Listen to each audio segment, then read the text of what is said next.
Welcome back to clean news Rajasthan. चलिए देखते हैं राजस्थान की 15 फटाफट बड़ी खबरों को। लोकसभा चुनाव के टिकट बंटने से पहले सचिन पायलट की कांग्रेस पार्टी से बड़ी अपील। टोंक विधायक और कांग्रेस राष्ट्रीय महासचिव सचिन पायलट कल एक दिवसीय दौरे पर टोंक पहुंचे, जहां सर्किट हाउस में कार्यकर्ताओं से मुलाकात के बाद खाटू श्याम की कलश यात्रा में शामिल हुए। इसके बाद जिला कांग्रेस कमेटी कार्यालय पहुंच लोकसभा चुनाव को लेकर कांग्रेसी पदाधिकारियों और कार्यकर्ताओं की बैठक ली। इस दौरान ही दिवंगत पिता और पूर्व केंद्रीय मंत्री राजेश पायलट की जन्म जयंती पर पुष्पांजलि अर्पित की। इसके बाद सचिन पायलट ने मीडिया से मुखातिब होते हुए कहा, आने वाले समय में लोकसभा चुनाव है। हाल ही में हमारी स्क्रीनिंग कमेटी की मीटिंग हुई थी, तो सभी 25 सीटों पर अच्छे माहौल में एक साथ चर्चा की है। नगर निगम ने शहर के विकास के लिए 727 करोड़ रुपए का बजट किया पारित। शहर के विकास के लिए नगर निगम उत्तर की महापौर कुंती देवड़ा ने शनिवार को करीब 3 घंटे तक बैठक करते हुए विकास के लिए वर्ष 2024-25 के लिए 727 करोड़ रुपए का बजट पारित किया। बजट बैठक में शहर विधायक अतुल भंसाली व सूरसागर विधायक देवेंद्र जोशी मौजूद रहे, तो वहीं आयुक्त अतुल प्रकाश सहित अधिकारी भी मौजूद रहे। राजस्थान पर दिल खोलकर मेहरबान हुआ रेल मंत्रालय। राजस्थान में बीजेपी की सरकार आने के बाद रेल मंत्रालय दिल खोलकर सूबे पर मेहरबान हो गया है। एक बार फिर से कैबिनेट ने राजस्थान को बड़ा गिफ्ट दिया है। राजस्थान के महत्वपूर्ण हिस्सों पर 3 रेलवे लाइन डबल करने को मंजूरी दे दी है। ये प्रदेश के वो हिस्से हैं जहां डबल लाइन से सबसे ज्यादा आर्थिक और सामाजिक गतिविधियों को गति मिल सकती है। कैबिनेट ने इसके लिए हजारों करोड़ के बजट को मंजूरी दी है। कैबिनेट ने उत्तर पश्चिम रेलवे के जयपुर सवाई माधोपुर, अजमेर चंदेरिया और लूनी समदड़ी भीलड़ी रेल मार्गों के दोहरीकरण को मंजूरी दे दी है। जयपुर सवाई माधोपुर रूट के 131 किलोमीटर और 152 किलोमीटर में डबल लाइन बनाया जाएगा। पेपर लीक मामले पर बोले सीएम भजनलाल। मुख्यमंत्री भजनलाल शर्मा शनिवार को सिरोही के आबू रोड दौरे पर रहे। उन्होंने ब्रह्म कुमारी संस्थान के मुख्यालय शांतिवन में आयोजित स्वर्णिम राजस्थान कार्यक्रम में शिरकत की। इसके पूर्व संस्थान की ओर से लगाए गए गोकुल गांव सर्वांगीण विकास अभियान, जल जन अभियान और श्री अन्न मिलेट्स अभियान प्रदर्शनी का शुभारंभ कर अवलोकन किया। इस दौरान सीएम ने कहा कि पेपर लीक मामलों में किसी को बख्शा नहीं जाएगा। जरूरत पड़ी तो सीबीआई जाँच भी करवाई जाएगी। लोकसभा चुनाव को लेकर सचिन पायलट ने मल्लिकार्जुन खड़गे को दिया फीडबैक। राजस्थान में लोकसभा चुनाव में किसी उम्मीदवार बनाया जाएगा, इसको लेकर दिल्ली में कांग्रेस स्क्रीनिंग कमेटी की बैठक हुई, जिसके बाद सचिन पायलट ने मीडिया से बातचीत की। उन्होंने कहा, इस बैठक में कार्यकर्ताओं के उत्साह को लेकर चर्चा हुई। इस तरह से राजस्थान के विधानसभा चुनाव में करीब 1.5% वोटों का फर्क रहा। इस बार के चुनाव में पार्टी उसे कवर करने का प्रयास करेगी। पायलट ने कहा कि हमारी कोशिश होगी कि हम जनता से जुड़े मुद्दों पर चुनाव लड़े। भाजपा पर आरोप लगाते हुए उन्होंने कहा कि वह भावनात्मक और विवादित मुद्दों को चुनावी दौर में हवा देने की कोशिश करते हैं। टिकटों के वितरण पर सचिन पायलट ने कहा कि अंतिम निर्णय पार्टी लेगी। फिलहाल बैठक में सभी ने अपना फीडबैक। गृह मंत्री अमित शाह बोले, लोकसभा चुनाव से पहले देश में लागू होगा सीएए। गृह मंत्री अमित शाह ने सीएए को लेकर बड़ा बयान दिया है। शाह ने कहा कि नागरिकता संशोधन कानून देश का कानून है, हम इसको निश्चित तौर पर नोटिफाई करेंगे। उन्होंने कहा कि नागरिकता संशोधन कानून को लोकसभा चुनाव से पहले लागू किया जाएगा, इसको लेकर किसी तरह के संशय नहीं है। उन्होंने कहा कि इस कानून को लेकर देश में गलत प्रचार किया गया था। इस कानून की वजह से देश के किसी भी नागरिक की सिटीजनशिप नहीं जाएगी। इससे उन्हें मदद मिलेगी जिन अल्पसंख्यकों पर अत्याचार हो रहा है।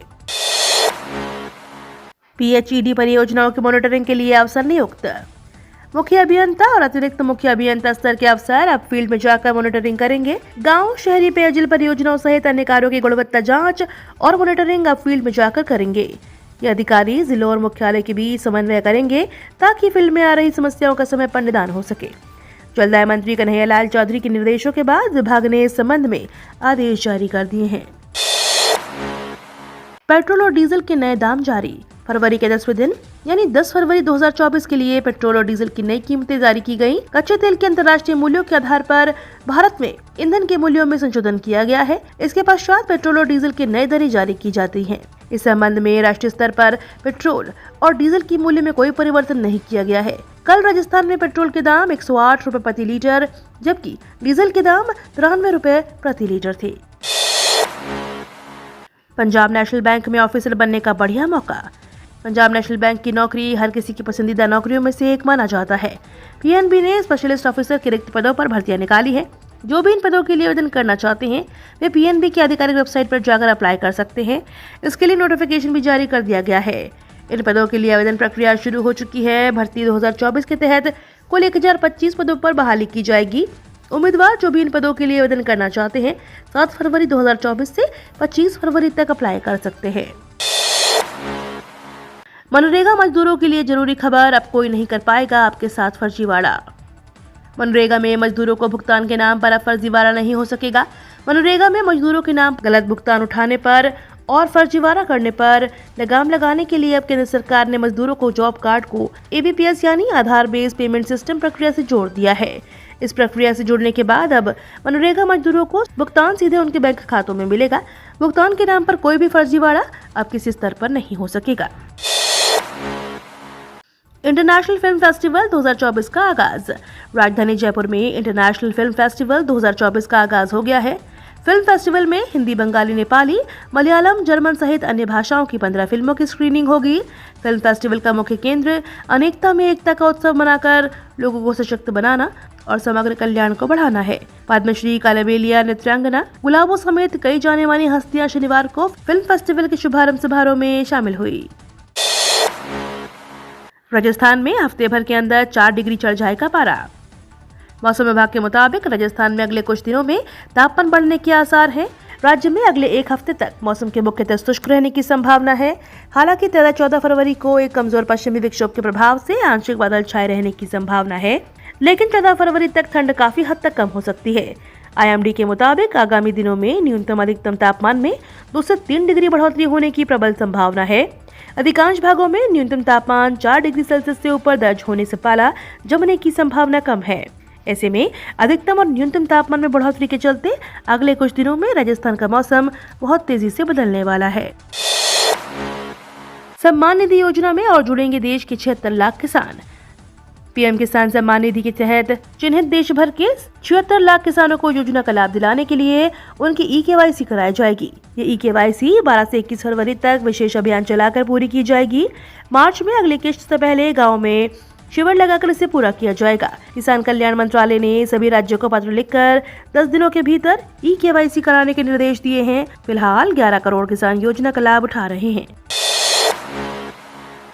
प्रधानमंत्री विश्वकर्मा योजना का खुल गया लॉगिन ऑप्शन। प्रधानमंत्री विश्वकर्मा योजना शुरू हो चुकी है। योजना में 18 ट्रेड सम्मिलित हैं। संबंधित पोर्टल की लॉगिन इन ऑप्शन खुलने के बाद परंपरागत शिल्पकार और कारीगर आवेदन कर सकते हैं। चयनित लाभार्थियों को 5 दिन प्रशिक्षण दिया जाएगा। इस दौरान लाभार्थियों को टूल किट के लिए 15,000 रुपए का ई-वाउचर दिया जाएगा। इसके बाद प्रशिक्षित लाभार्थियों को व्यवसाय करने के लिए 5% ब्याज दर पर बिना गारंटी के लोन भी मिलेगा। 11 लाख विद्यार्थियों का इंतजार होगा खत्म। JEE मेन जनवरी सेशन में सम्मिलित हुए 11 लाख विद्यार्थियों का इंतजार 12 फरवरी को स्कोर कार्ड जारी किए जाने के पश्चात समाप्त हो जाएगा। एजुकेशन एक्सपर्ट देव शर्मा ने बताया कि 9 फरवरी को JEE मेन की उत्तर तालिकाओं पर आपत्तियां दर्ज करने की समय सीमा समाप्त हो चुकी है। एजेंसी को आपत्तियों पर विशेषज्ञों की राय के अनुसार संशोधन किए जाने की प्रावधान है। ये तो थी राजस्थान की बड़ी खबरें। रोजाना सबसे पहले अपडेट पाने के लिए क्लीन न्यूज राजस्थान को अभी सब्सक्राइब करें।